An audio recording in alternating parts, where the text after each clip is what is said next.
भगवान ने इस बात को स्पष्ट किया। प्रत्येक जीव एक स्वतंत्र आत्मा है। इस संसार में जितने भी जीव हैं वो सब एक इंडिविजुअल आत्मा है, स्वतंत्र है एक दूसरे से, अलग से। दूसरा विषय, ये आत्मा एक शरीर में जन्म लेती है और धीरे धीरे वो विकसित होता है, डेवलप होता है। कोई सा भी शरीर हो, एक चींटी का शरीर हो या एक हाथी का हो, एक व्हेल मछली का हो, वो धीरे धीरे विकसित होता है, बड़ा होता है और फिर वो जवान होता है और फिर जीर्ण होने लगता है, बूढ़ा होने लगता है। परंतु जब ये तीनों घटनाक्रम चल रहे हैं, जन्म लिया, युवा हुआ, बुढ़ापा आया, तब तक के अंदर बैठी हुई जो आत्मा है वह वही है, एक ही है। आत्मा नहीं बदल रही, शरीर का रूप बदल रहा है। इस बात को समझिए, जो बदल रहा है वो सिर्फ शरीर का रूप। इसके पीछे कारण है, क्योंकि शरीर में प्रति क्षण, हर क्षण शरीर के अंदर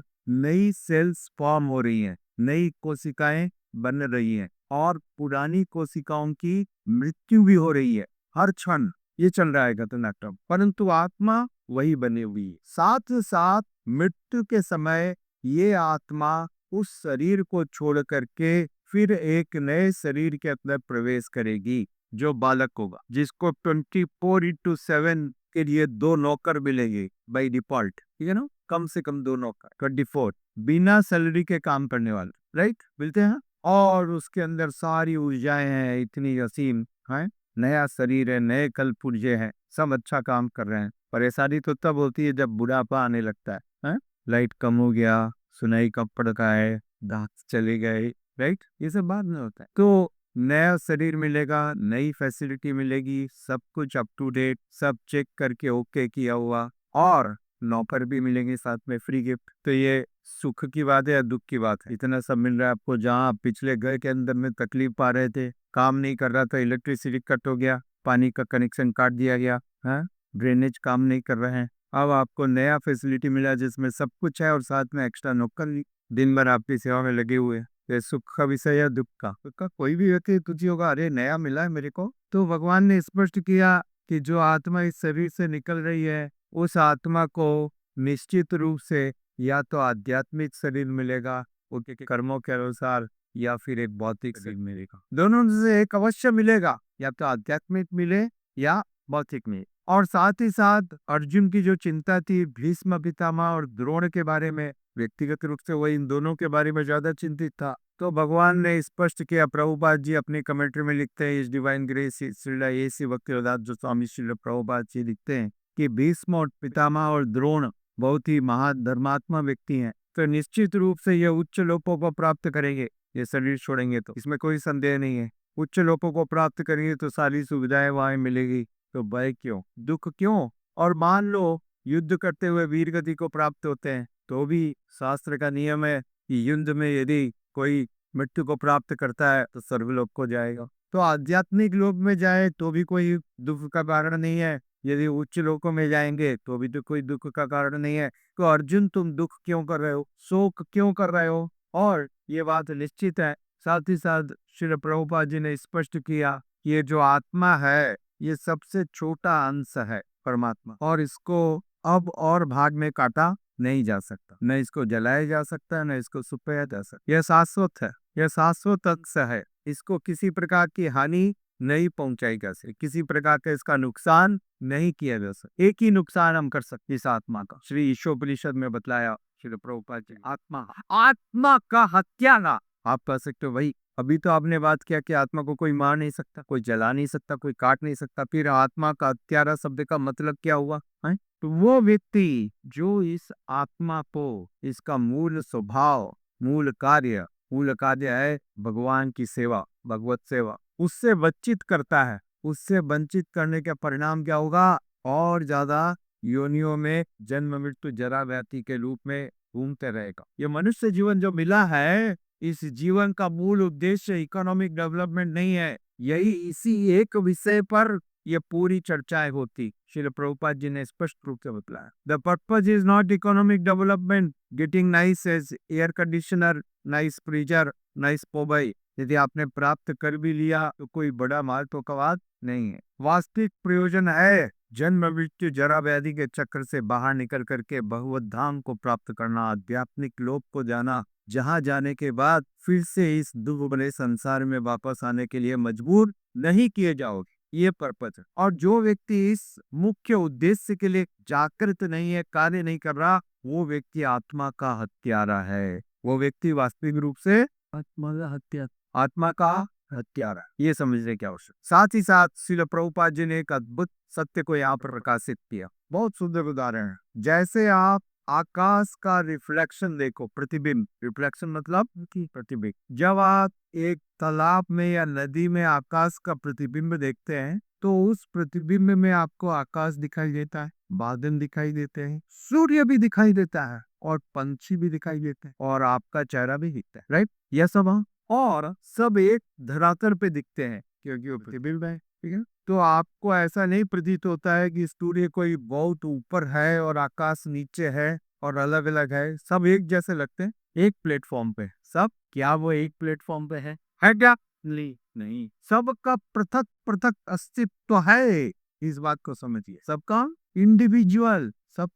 इंडिविजुअल एग्जिस्टेंस है। सूर्य अलग है, आकाश अलग है, पंछी अलग है और आप अलग हो। ये बात समझ में आई? परंतु आपको भ्रम हो रहा है, सब एक प्लेटफॉर्म पे है ना। कि उसी प्रकार से जीवात्मा अलग है, परमात्मा अलग है, भगवत धाम अलग है, सबका अलग अलग अस्तित्व है। परंतु हम, क्योंकि ये जो संसार है ये आध्यात्मिक लोक का एक प्रतिबिंब है, भगवत गीता में बताया भगवान ने, ये आध्यात्मिक लोक का रिफ्लेक्शन। तो रिफ्लेक्शन देख करके हम भ्रमित होते हैं, राइट? हम सोचते हैं सब एक है, परंतु सब अलग अलग है, ठीक है? सब अलग, जीवात्मा अलग है, परमात्मा अलग है, भगवान अलग है और भगवान की ये सृष्टि अलग, ये सब अलग अलग है। इसको समझने की अत्यंत महत्वपूर्ण आवश्यकता। इसलिए जिस व्यक्ति को व्यक्तिगत आत्मा, परमात्मा और प्रकृति, जिस व्यक्ति को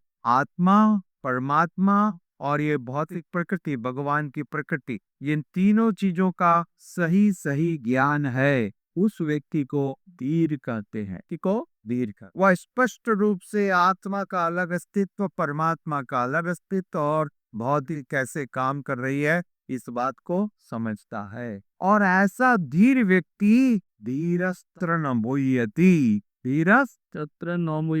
हाँ, ऐसा धीर व्यक्ति इसके लिए शोक नहीं करता, क्योंकि वो जानता है कि आत्मा का स्थान क्या है, परमात्मा का स्थान क्या है। और ये आत्मा अपने कर्मों के अनुसार जो जिस शरीर में है, जैसे काम उसने किए हैं, अपने कर्मों के अनुसार सुख और दुख को भोगता है, विल एंजॉय और suffer the result of his activities, ठीक है? सबको जवाब देना पड़ेगा, हिसाब सबका होगा, है? कोई व्यक्ति सोचते हैं कौन देख रहा है, क्या होगा मरने के बाद, कौन है? जवाब तभी है। तो यहाँ पर स्पष्ट रूप से बताया है, ये भगवत गीता कि हिसाब सबका होगा, देखा सबको जा रहा है, सब कुछ रिकॉर्ड हो रहा है, ऑन रिकॉर्ड। आप इस संसार में डरते हो कि ये देखो यहाँ पर लगा है सीसी कैमरा, तो भगवान ने भी बड़े बड़े सीसी कैमरा लगाए हैं, ऑटोमेटिक, बहुत हाईली एडवांस सीसी कैमरा। उनका सीसी कैमरा है सूर्य, उनका सीसी कैमरा है चंद्रमा, उनका सीसी कैमरा है हवा, उनका सीसी कैमरा है पानी, उनका सीसी कैमरा है अग्नि। अब कहाँ बचोगे ये बताओ? ऐसी कोई जगह खोज सकते हो क्या? है?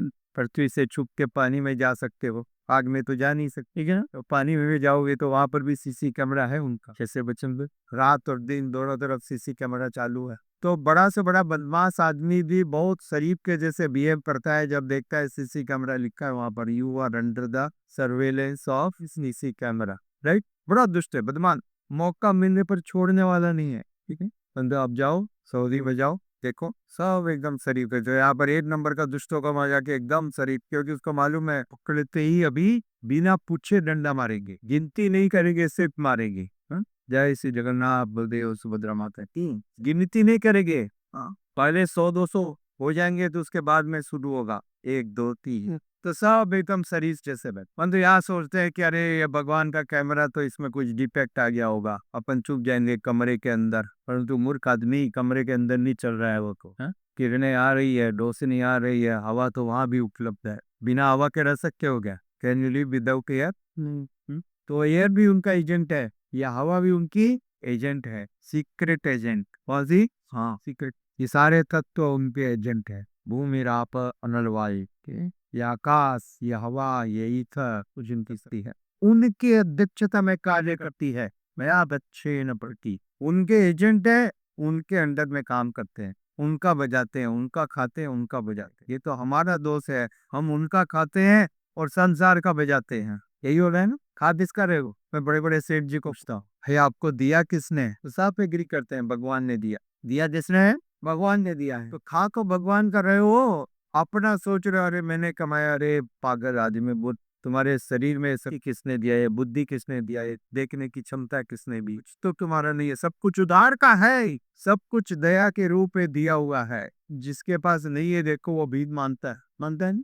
यस, देखा ना? आप जो इतना प्रसन्न हो अपनी बड़ी बड़ी सुंदर आंखों के ऊपर, ये आंखें आपको दान में दी गई है, चैरिटी में। आपने कुछ पेमेंट नहीं किया। किसी ने किया हो तो आके बताओ।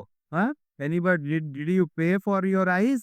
नहीं, आपने पेमेंट नहीं किया। इसलिए प्रभुपाद जी ने बताया, सब उधार का है। उधार का पजामा पहन करके इतराओ मत। सोना का क्या? उधार का पजामा पहन के इतराओ मत। अभी पूछ लिया तो पूरी सभा में क्या होगा? औकात भी आ जाओ के है, ठीक है? तो ये सब उधार का है, सब कुछ दिया हुआ है, दया करके दिया हुआ है। इसलिए आवश्यकता है उन भगवान का हम हर दिन धन्यवाद करें, जिन्होंने ये दिया। दया करके इतनी सी बात है भाई, जिसने इतना दया किया है, सब कुछ दिया है, आप उसको धन्यवाद बोलने में भी आपको तकलीफ हो रही है। इससे बड़ा हद क्या हो सकता है? हाँ, दुष्टता का इससे बड़ा कोई हद हो सकता है? नहीं हो सकता। हाँ, जिन्होंने सब कुछ इतना दया करके दिया है और आप उपयोग कर रहे हो, उपभोग भी कर रहे हो और उसको एंजॉय भी कर रहे हो, और उसके बाद भी उनका धन्यवाद करने में आपको शर्म आ रही है, समय नहीं है। ये जो महामंत्र का जाप है, ये क्या उनको धन्यवाद करना है भाई? कम से कम आपने इतना लिया है, पूरा धन्यवाद तो बोलो, पूरा धन्यवाद तो बोल। इसलिए हरे कृष्ण महामंत्र है, हरे कृष्णा कृष्णा कृष्णा हरे हरे, हरे राम राम राम हरे हरे। दूसरा महत्वपूर्ण विषय है, ये परमात्मा, भगवान और जीव सब अलग अलग स्तर पर है। जिस प्रकार से सूर्य का प्रतिबिंब और आकाश दोनों प्रतिबिंब देखने पर एक जैसा लगता है, दोनों एक ही प्लेटफॉर्म पर, क्या एक है? नहीं। एक लेवल पे है, नहीं? सूर्य लाखों लाखों मील ऊपर है, आकाश तो थोड़े मील के ऊपर है, 35,000 फीट, है ना? तो उसी प्रकार से भगवान, परमात्मा और जीवात्मा सब अलग अलग स्तर पर है, सब अलग अलग स्तर पर। इसका प्रमाण किससे मिलता है? कि अर्जुन ने भगवान को प्रार्थना किया, शिष्यस्ते हम साधिमाम काम प्रपन्नम। दोनों तो इससे पहले कर रहे थे, गले में हाथ डाल करके घूम रहे थे, है ना? यही था ना? अब अर्जुन को औकात समझ में आ गई, हे भगवान, हम बराबर नहीं है, आप हो, मैं। आप गुरु है, मैं शिष्य हूँ। आप महान है, मैं छोटा हूँ, मैं लघु हूँ। लघु का मतलब मैं लघु हूँ। तो ये बात समझ में आने की जरूरत है। इतराइए मत, हाँ, इतराइए मत, बड़ा खुश होने का जरूरत नहीं है, मेरे पास इतना है, इतना सब भगवान का दिया हुआ है, उधार का है, दान में मिला है। जैसे ही ले लेंगे वैसे ही, हाँ, राम नाम सब दे रहा है। आप ही के घर से लोग उठा करके ले जाएंगे, हाँ, सर फोड़ करके जलाइए। क्या करेंगे? सर फोड़ करके जलाए। हाँ, और कलयुग की औलाद होगी तो उसका अब श्राद्ध भी नहीं करेगी। अभी श्राद्ध पक्ष चल रहा है ना, श्राद्ध भी नहीं करेगी कलयुग की औलाद, तो बैठ के रोते रह। समझे? तो एक ही उपाय है, भगवान का शरण दीजिए, भगवान की भक्ति कीजिए। हरे कृष्णा कृष्णा कृष्णा हरे हरे, हरे राम राम राम हरे हरे। धन्यवाद। इस चैनल पे आप प्रतिदिन श्रीमद्